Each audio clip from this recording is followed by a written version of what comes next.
it's Wednesday. Wednesday. Woo! Let's go to the zoo. Neil Anderson joins us live from Suamico. And some light rain there, Neil, or what's the deal? Yeah, I'll tell you what, it's raining out here, and it's a little bit cool, and we're out here by the elk exhibit, and that's our North American plains. You remember last week, we showed you the whole process, how we moved that female elk, or elk cow. Well, she's out there. I know it's hard to see. You can see the male on the right, and she's over on the left.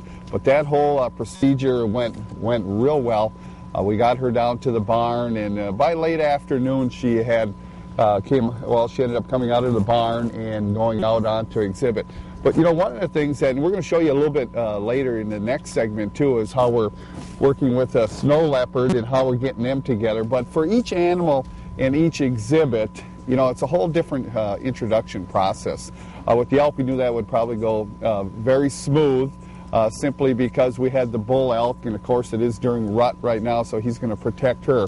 So one of the things that we did is we brought her down to the barn. We opened up the barn door, so it was just a small opening that she could come in and go out. She really didn't feel comfortable going out with that. So later in the afternoon, the zookeepers, they came down, they opened the barn up a little bit. She felt a little bit more comfortable. She went out. She got the ability to go in and out of there, and right away, like I say, she hooked up with the male out there. Bison were kind of non-interested. You want to make sure, especially like a multi-species exhibit, and especially in a hoof stock exhibit, one of the things that we wanted to do is we keep everybody in their normal routine. So in the morning, when we did move her over here, everything went well. The next morning, the same routine. And what we did is we moved the feeding stations then over further to the middle of the exhibit. So we wanted to make sure everybody's busy feeding, and that they're going to take a non-interest when she moves out.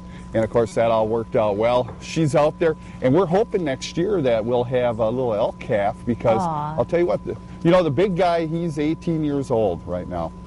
And Which they is live what in elk years? Well, I'll tell you what, they normally live 15 years to 18 years.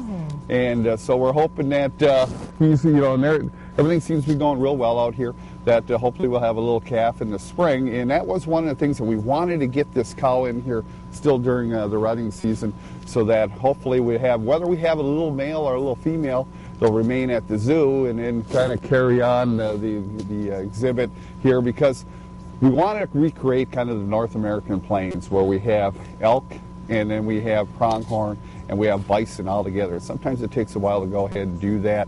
It really works out well. So you know what, if you don't want to take a trip all the way out west, you can come out here. And we're up by the giraffe viewing area. And one of the things when we put this giraffe viewing area in is it really opened up a great viewing area for the North American plains. You overlook it, and you can see the whole length of the exhibit, which was a little bit different from the view before. And one thing I wanted to mention too, the way the weather is right now, the giraffes are going to stay in if it's 40 degrees and lower. And of course, if the temperature's like this, and then of course if it's wet, they'll be inside. But you can see them year round. You can come out and visit them. So most of our animals, even though, like I said, we have bad weather like this, they grab an umbrella, come out, and you're going to see a lot of the animal collection out on exhibit. All right, Neil, we'll check back with you next hour, okay?